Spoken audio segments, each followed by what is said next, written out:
how do you like to be addressed? So if somebody's in front of you, you get somebody who's going to court for the first time and they're speaking to you, is it yes, Your Honor, yes, ma'am, judge? How should people address the court? And I don't want you to speak just personally for yourself, just in general, courts in general. Most courts expect you to say Your Honor, or yes, ma'am, or yes, sir.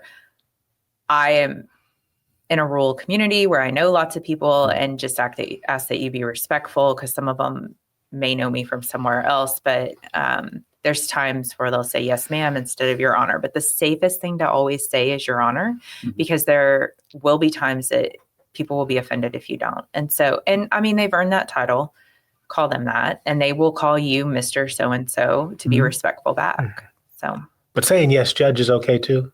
Yes, there are some people, and I understand that, and that's fine. It still shows respect. You're still recognizing the position. You're acknowledging the position. Yeah. Yeah, absolutely.